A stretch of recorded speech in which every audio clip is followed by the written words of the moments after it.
record. There we are. We are recording. Racketeer and Moonlighter are like that. Yeah, exactly. I have Racketeer and never played it. You know, my backlog is gigantic. They unveiled the May games, and one of them is Metro something or other. Metro Humble. What is it? No, they haven't put it on their website, but it's Metro. What's the last Metro? Metro. No, not Metro Last Light. It's like you're on a train. Metro Exodus. Yes. And so I'm like, do I have Metro Exodus? I and I looked and I have Metro 2033 and Last Light, but I don't have Metro Exodus, so I'm excited for that, I guess.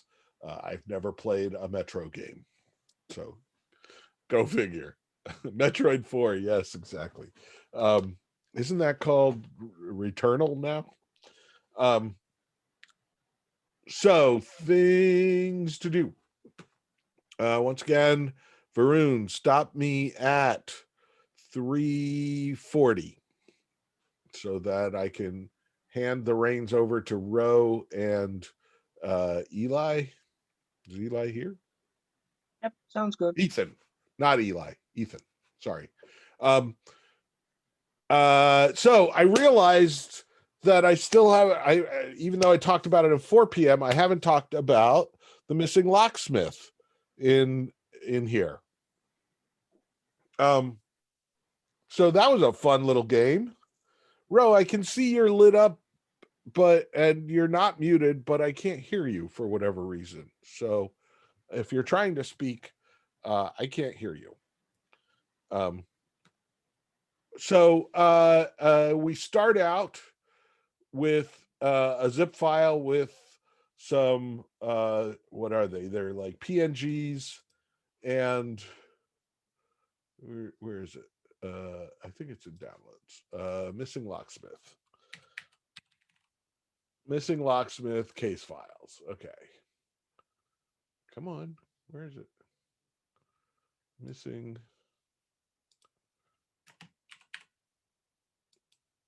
There it is. Okay. So we've got evidence 1, 2, and 3. Strangely enough, evidence 1 and 2 are PNGs, and evidence 3 is a JPEG. And the first time I looked, I was like, whew, well, PNGs can have layers and transparency, so maybe there's something stegographically buried in those PNGs, and I went down that road, and it bore no fruit. My worst enemy with these is overthinking things. And the instructions, which is a read first. And we have some nifty little puzzles. So evidence 1 is a code. Evidence 2, Ro immediately said, oh, it says down the line, what does it say? Some kind of cipher, something. What does it say? I'll just pull it up. Jeez Louise. Keyword cipher down the left. Thank you. So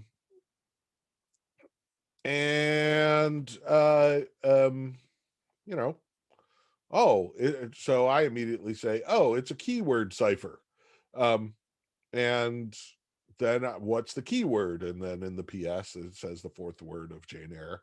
So that's the keyword. And I looked up how a keyword cipher works.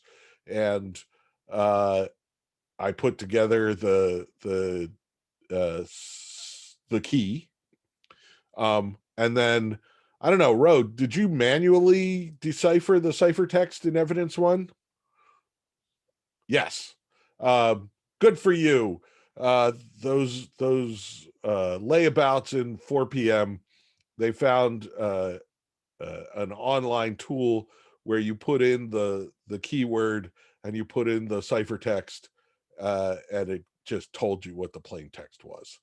And I was like, you and you don't actually have the satisfaction of decoding this letter by letter. What the heck?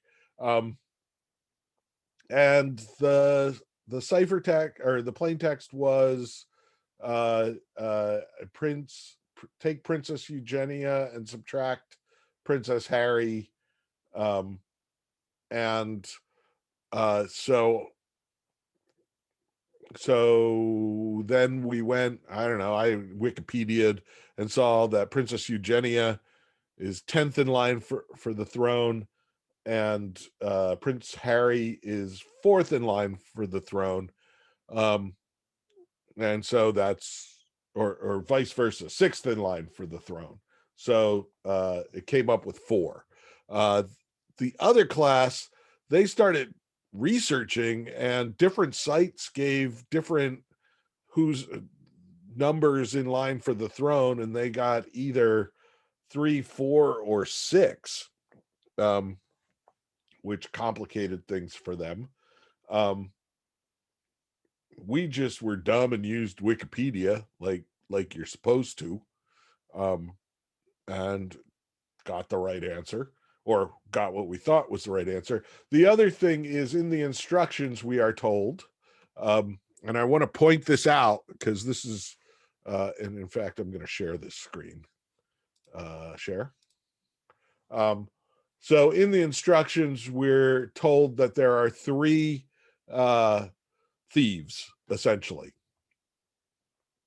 entrepreneurs, and they stole something, and they hid it in a locked box, and so that nobody would double cross anybody else, they each took 1 digit of the 3-digit code. So right away we know that the thing we're looking for is a 3-digit code. That is the final answer. And when we know the form of our answer, we can check our work, right? Because if I end up with 17 minus 5 and the answer is 12, then I know that answer is wrong because it's 2 digits and not 1, right? So when you're designing any kind of puzzles, giving us the form of the answer really helps with difficulty. So this happens all the time in escape rooms, where you're looking at, basically you solve something and you end up with a 4-digit number or a word with 4 letters, and then you run around the room looking for a lock with 4 numbers or 4 letters, and when you find a lock, you try it, right? If every lock has 3 numbers, then you know that you have screwed up. So giving us a form to search for helps. The other thing you notice here, can I? No, I can't. It's a picture, but there's a PDF with a password, and they give a hint, essentially, SOAR 19. So we know that the password for the PDF is 4 letters, and then SOAR 19, and then, well, I don't want to say 4 letters. 4 letters are numbers, and then 2 letters are numbers. 19 and 2 letters or numbers sounds like a year to me. 1951, 1922. So just by giving us that hint, we've got a sense that we're looking for 2 things here: one a 4-letter word, and the other maybe 2 numbers. Okay, so let's stop that share. So Wiki has the best answers, yes. So then we hit what was evidence 3? I forget. Oh, evidence 3 at first light, at first look, looks like nothing, right? It's an article from the Times from February 2nd, 2020. And what do we get? We get that the thieves have stolen the Rodolphe chocolates. So I looked up Rodolphe chocolates to see if that was a real thing. And it turns out that Lindt chocolates was founded by Rodolphe Lindt. So there's that. And that was a whole rabbit hole that I went down looking at various types of chocolates. And then I got hungry and quit for the night. So the chocolates were gifted to the UK in 1926. That's a year, so, and we know that 19 is half of it. So there's that. And then Alexander Smithton, 45, from Windsor. SOAR 19. So we could try Windsor 19. 19 Windsor 1926, Windsor 1945. Those are the two. We got 1926, 45 doesn't really make sense as a year. He's 45. So there's a little kind of try this, try that, what do you think will work? And it turns out, what has it turned out? You tell me, how do we get this? I subtracted 45 from 2020 to find what year he was born. Okay, so he's from Windsor. So, and that makes sense because combinations are often my birthday, right? Windsor is where he was born and what year he was born. That's a very common combination. So good work there. You got it. Actually, I think somebody else got it while we were playing. Or no, Ro got it overnight and just told everybody. So that's the other thing about ARGs is that once one person gets it, they generally share it with everybody else. And then that puzzle's done. So there's no like, hey, don't you notice I encouraged everybody to share and talk about them on the Discord. And I even jumped in and Ro and I worked it for a bit. When was it? Last Tuesday? Wow, it's a week ago now. So, and actually, I had a good time. I had forgotten. Actually, the first time I assigned this, I read through what other people did and didn't really do it myself, so didn't really have a feeling for the puzzles and forgot everything. So okay, so now we've got evidence 4 we haven't looked at yet, which is here. Share this. Share. And this is the hilarious thing. It's an incident report with everything redacted except a website. So of course you go to a website. The website gets you nothing. Right? The website northshorepolice.uk. If we share that, it's that. And it's like, well, that's totally freaking useless. It says access denied. I have so what the first thing I would do is start clicking, right? Or I'd light everything up, and these are usually spacers down here. But sometimes what you do, a fun thing to do if you're making or playing ARGs is you put white text on a white background. And there you go. Bob's your uncle. It's steganography is hiding something in plain sight, right? So there's a message on this. Is it white text on a white background or black text on a black background? Whatever. No, it's not. And there's nothing that's a link. I'm clicking around. Nothing seems to be linkable. So what's the next thing we do? Let me get chat up. Chat. Come on, people. What do you do when you have a website that is useless? Open the source code. Yes. Always view source, view page source. And lo and behold, right here in the source code, we have something we have in the comments.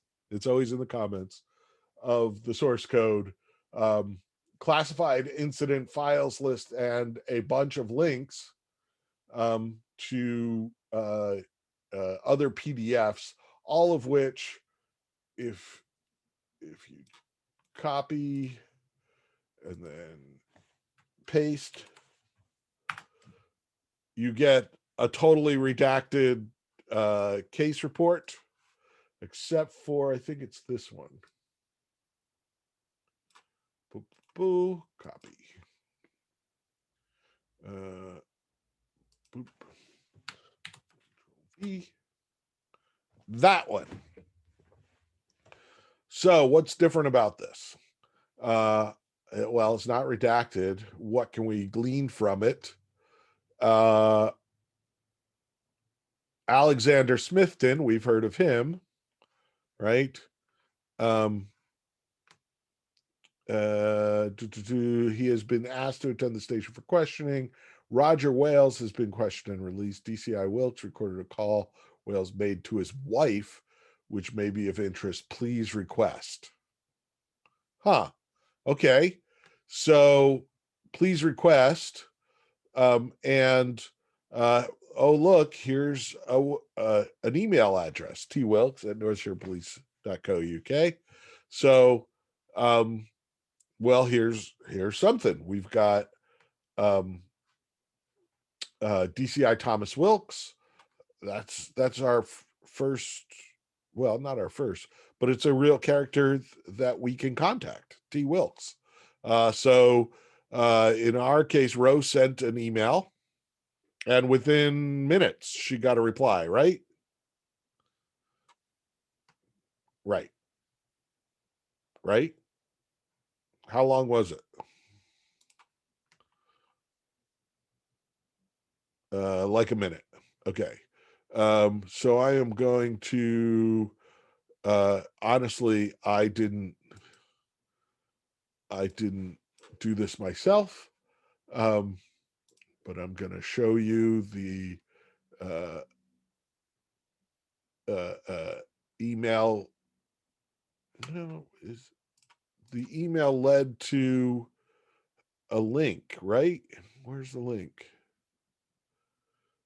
Okay. Yeah, the response. Look, this is still an ongoing investigation, so I just want to say up front, I can't really discuss anything about the case. You're in luck, though. We had a Freedom of Information Act request for Roger Wales' call, so it's online.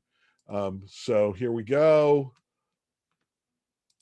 And I will play it for you. Why not? Share screen. This I gotta have share.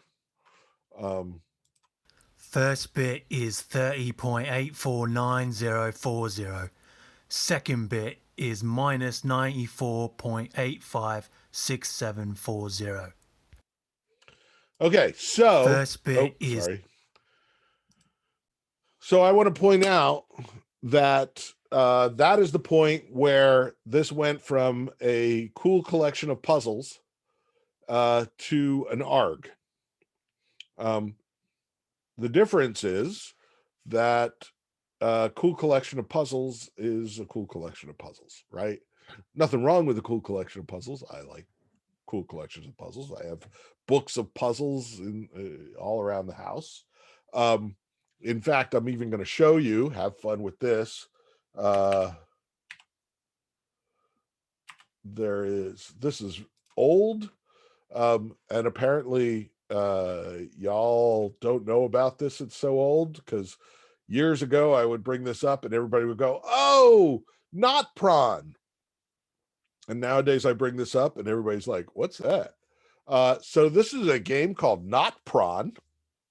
It is a bunch of puzzles, right? And it's been around since August 2004.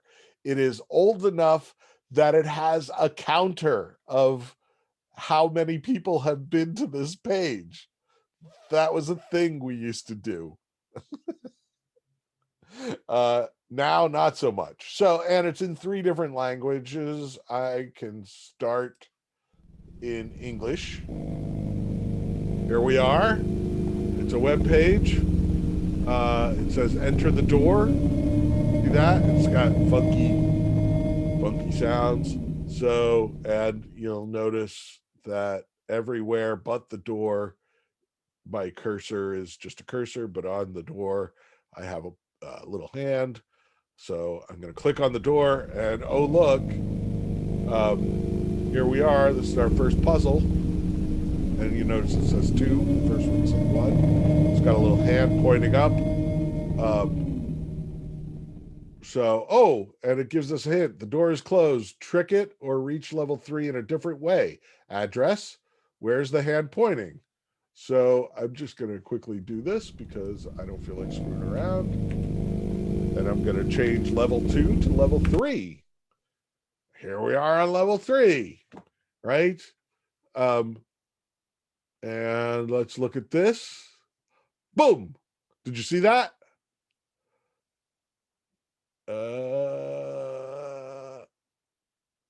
Stop being so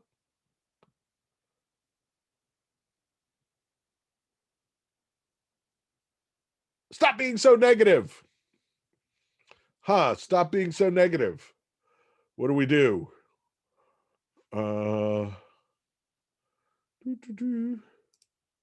Oops, sorry. Chat. I was trying to bring up chat. Stop being so negative. How can I stop being so negative with this little puzzle? Anybody? Is it a negative image? Invert colors? I could. That seems like a lot of work. What did the last one ask us to do?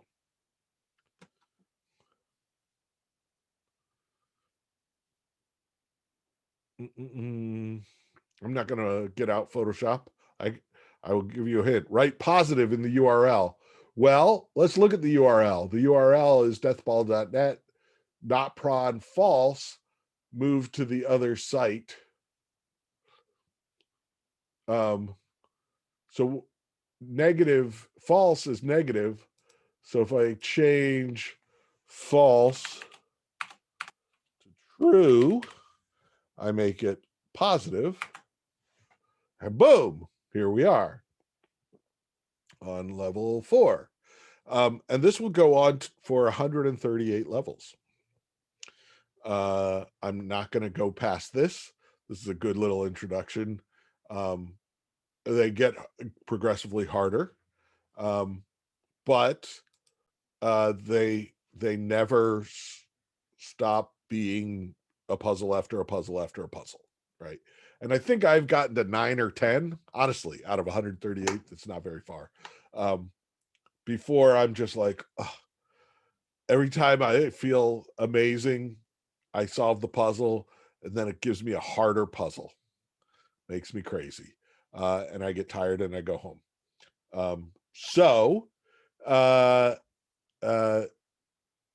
Remember that.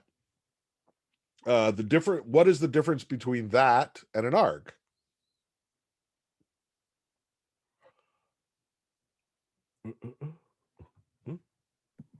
Like there's some a real world component to it, right? In terms of like being outside, trying to find something there. Yes, or yes. But think about the Missing Locksmith. I've said it's an ARG.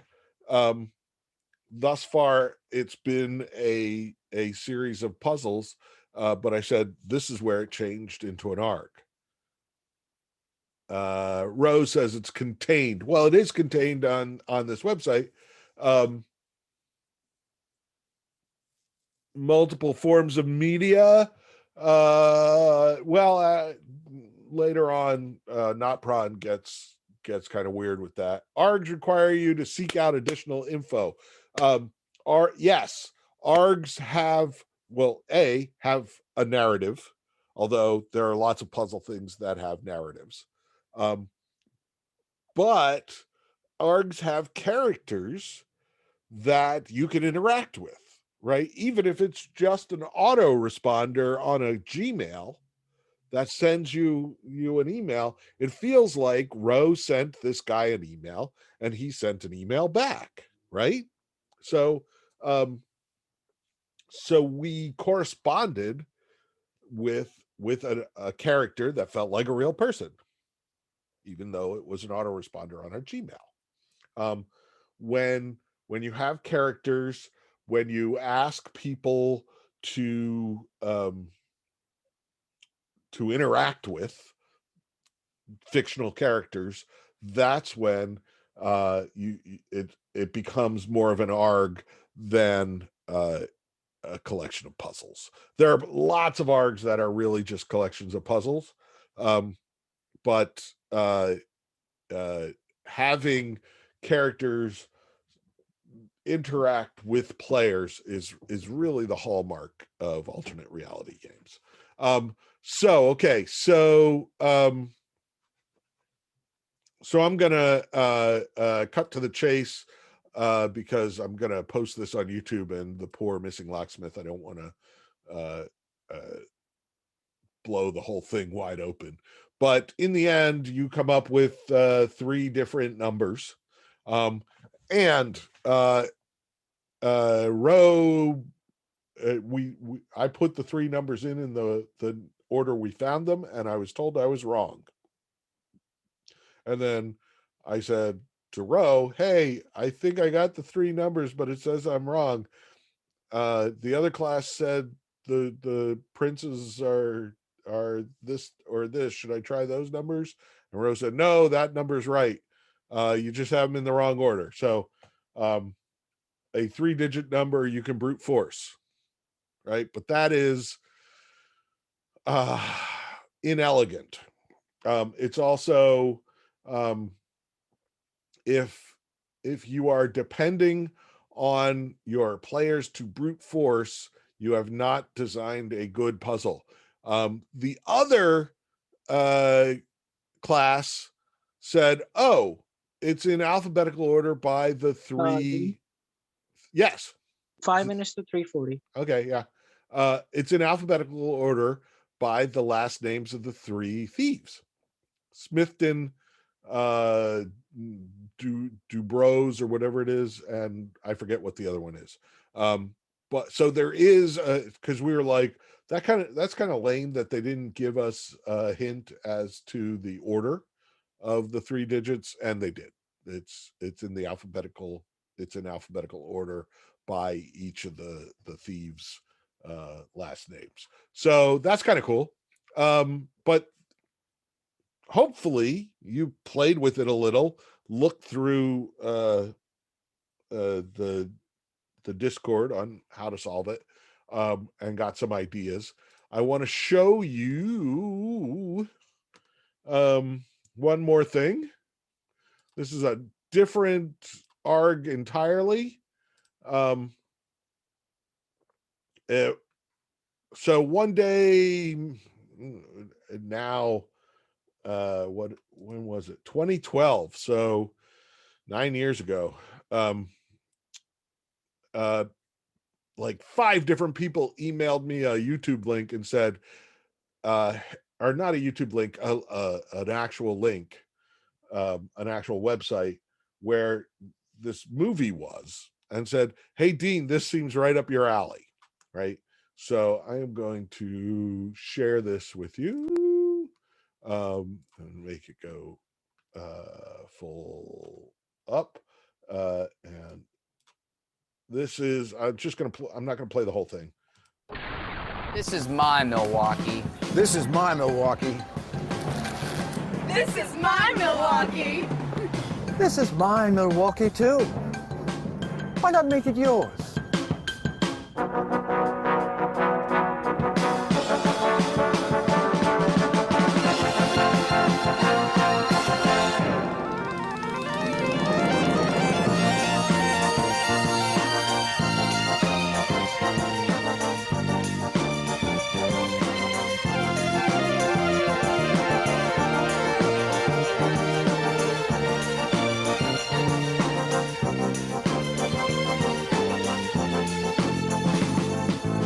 From the glitz of the Canning district to the slow jazz. So first thing that's weird is that every scene at the beginning of that is not in Milwaukee. They're all in Manhattan. So that's weird. Jazz down by the piers. There's always something cooking in Milwaukee. I'm Terry Nanny. Milwaukee's been getting a lot of press recently. Not all of it good. Surely you know what I'm referring to. But the story that's not being reported is that of a vibrant city, getting better every day. Families, good jobs, culture, high technology. Still not convinced? Join me for a closer look. Milwaukee. Okay, so here we are. Seems like Chamber of Commerce stuff for hey, Milwaukee is a really cool place. Okay, so I'm gonna skip ahead. I still have 2 minutes. Okay. He's certified. Okay. Milwaukee, step up to the streets.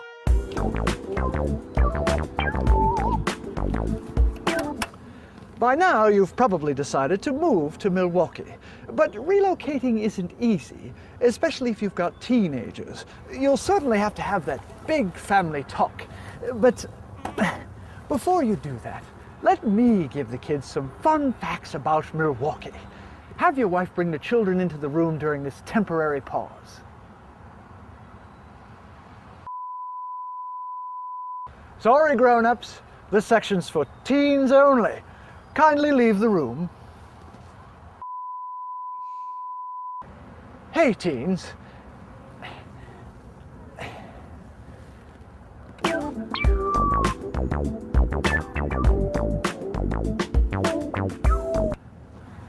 You're moving to Milwaukee. It's America's 22nd largest city. Its chief export is black seed. Teens. Milwaukee is an awesome town for teens. Skateboarding, hamburgers, church, toys. You can hoop it up with your friends as long as you follow a few simple instructions and stay out of Sector 21. Here's how. Teens. Rule 1, travel in groups wherever you go. Rule 2, never leave home without your rebreather and a flare gun. And Rule 3, if your party is being chased by Godseed fragments, make your way to the nearest structure rated Class K or greater. Don't worry, all our schools are rated at least Class L. And talk about school spirit. Since we're still repopulating the classrooms, there are plenty of opportunities to get involved. Sit down. I will not put that Down. down. Throw them to the Godseed fragments.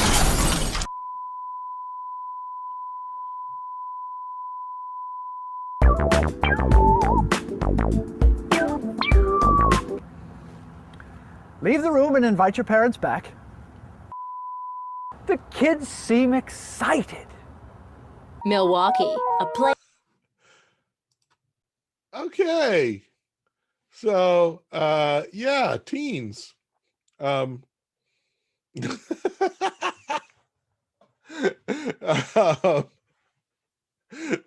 So this is the beginning of what became This Is My Milwaukee. And it's an 11-minute video where, yes, there is a lot happening in that video. You go from you're moving to Milwaukee to never leave home without a flare gun and a rebreather, especially if you're being chased by God seed fragments. So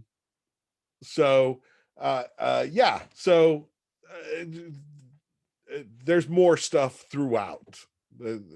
Go find it. You can go on YouTube and search for This Is My Milwaukee. So the website, are you not a teen? Are you 20? Some of you might be 19. That's still a teen. It's 11 minutes long. And I'm over time, but go look. But the cool thing was, there's the video, and then it says Milwaukee Chamber of Commerce, and it gives an address in Milwaukee and a phone number to call. So thinking I'd get, a recorded message or whatever, I, in 2012, went to class, and I'm like, let's call. So I called, and I got basically somebody answered and said, hello, this is Milwaukee Chamber of Commerce. This is Joe. And I'm like, oh, hi. And it wasn't a recording. It was a real person. And I got to talk to him for about 2 minutes. I said I was thinking of moving to Milwaukee, and he asked where I was coming from. And I said, just outside of Boston. And he was like, oh, really? I didn't know anybody still lived there. And I'm like, no, we're still here. I still live here.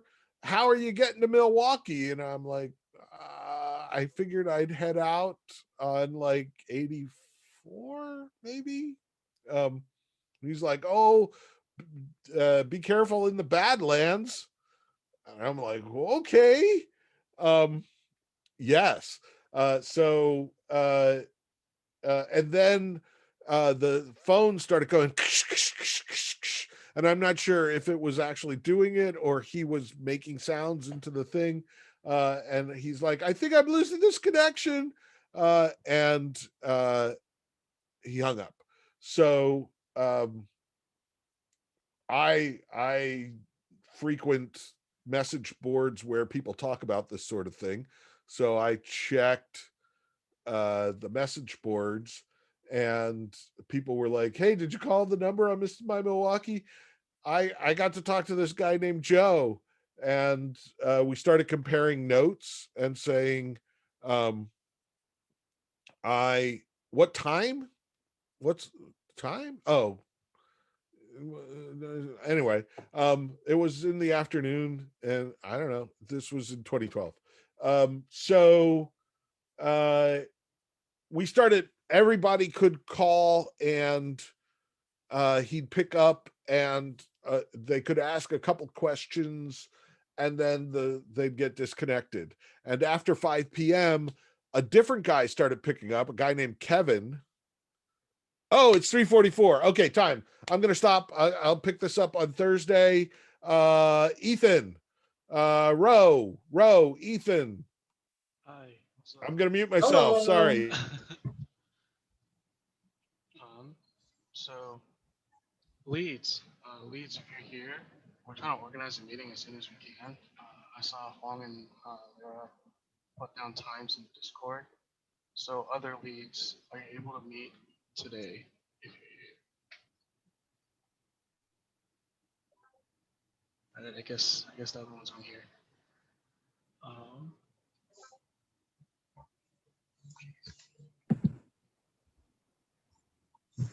But yeah, start being in touch with your groups. As I put in the chat, it's fine to wait until later this week to meet up, but make sure you're going into these meetings with an idea of what you're going to talk about and what you're going to do. Don't spend your time sitting around not doing anything, because we have a very short amount of time before this needs to be up and running.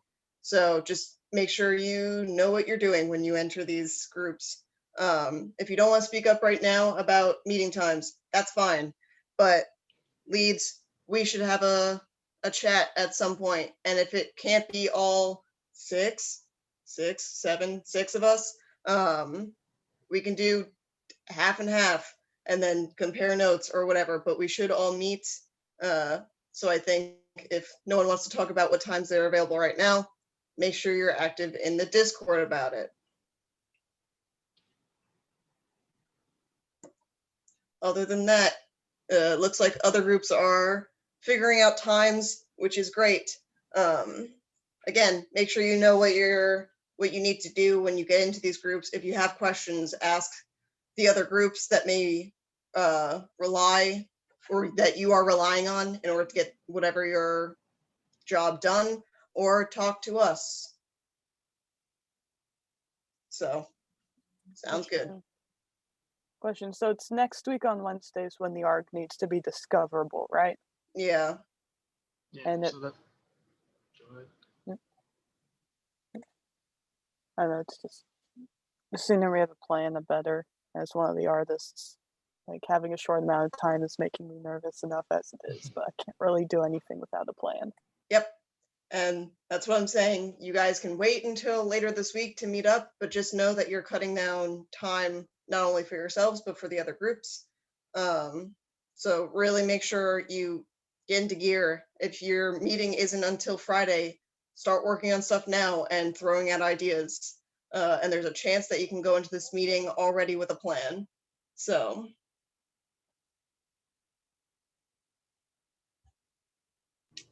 I noticed that we have a lot of ideas. I'm just not sure which ones we plan to use.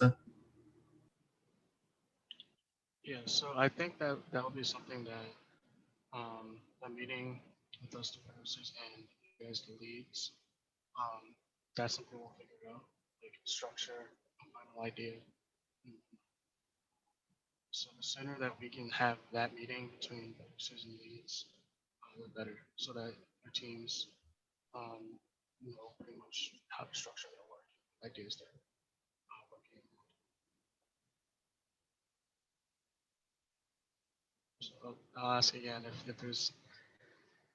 if there are any leads who haven't put down a time they're available to meet, please let us know as soon as possible.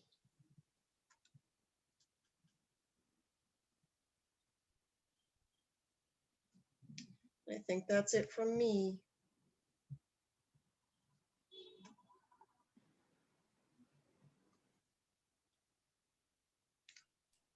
Sorry, I was writing things in the chat for please include one of the community managers in your leads meeting. I didn't make a lead community manager role. Probably should have. I should change that for next year. But community managers, elect one of you lead, or somebody volunteer to be lead community manager so that you can be included in the leads meeting and be part of the decisions there. There's a lot of stuff that, you need information about the people playing this game, right? In order to both onboard people on later days, and just when writers say, hey, we want to send an email to everybody playing, you're like, oh, we have that in the database here, right? I've made an alias and you can send to all players, right? So there's dependencies here, right? You need stuff in order to do your jobs, and tech has to set that up as part of the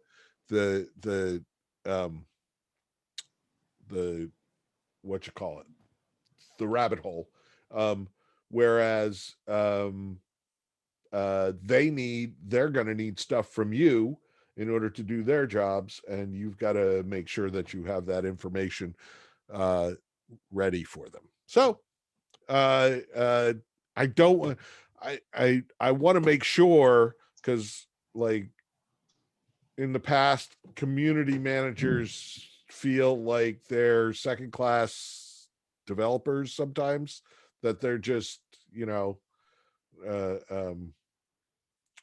cheerleaders. Hey kids, come play. And that is definitely not the case. If you ask anybody in game dev, community management is a thankless task that amazing people take on, because so many game communities are filled with terrible people, and you are the face of the game, right? So remember, you'll be the face of the games. Yes. Community managers drive player interest after a game is released, and they get the money in. Yeah.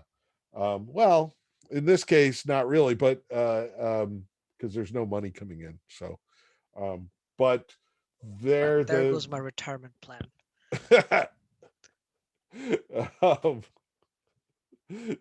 I don't know. The other thing that is, I don't know if it's come up here, but I forget if it came up here or the other class.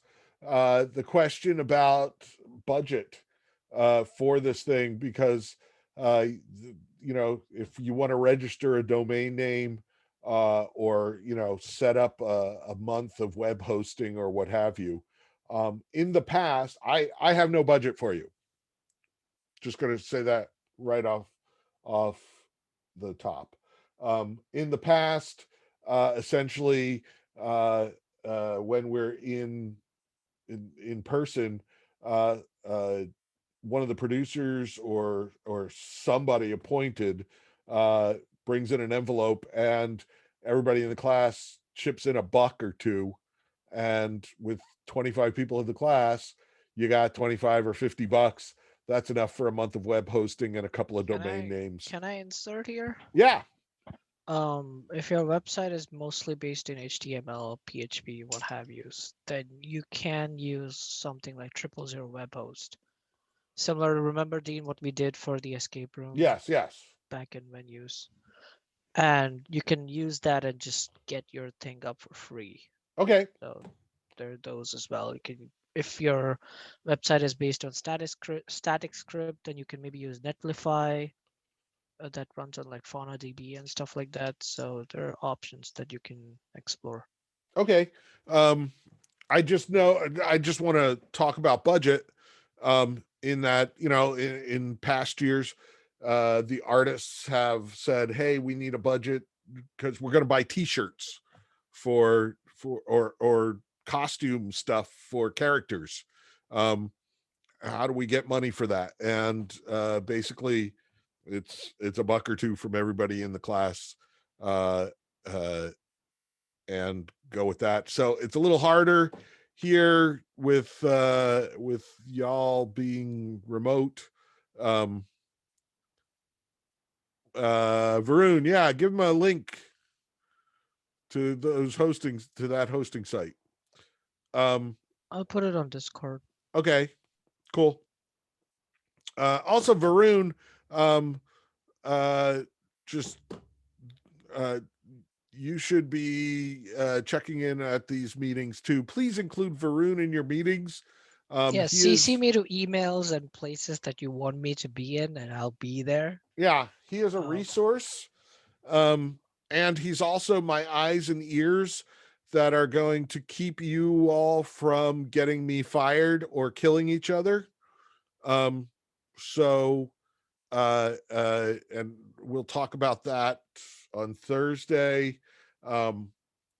Especially, so there are ways that seem perfectly innocuous. We're going to do this thing. It's going to be really cool.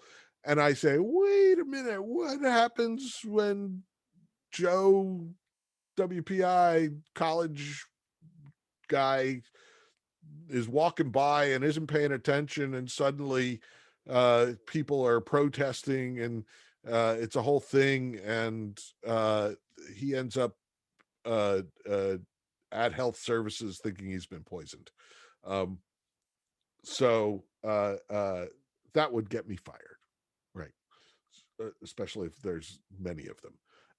And that almost happened, and we shut it down before it could happen. So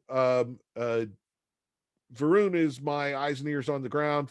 Like, last night at midnight, I was typing on the Discord for another thing, but Discord is always on, even if I'm invisible. I may be watching. And if you ever have a question, just at me on Discord. It makes me crazy that at midnight people are adding me. But okay. Give me a little bit of personal life, just a little bit. Yes. Au contraire, I am fine being added at like until 2 p.m. because I don't have a life. So, okay. If you want like a first line of first quick question answering, just like, at me, and I'll forward things to Dean. Well, many times if you at me on Saturday morning at 10 a.m., don't expect a reply until, I don't know, Sunday sometime. I generally try not to even be on the computer on weekends. Anyway, we are way over time, and I got to go to the next class. So I am going to stop recording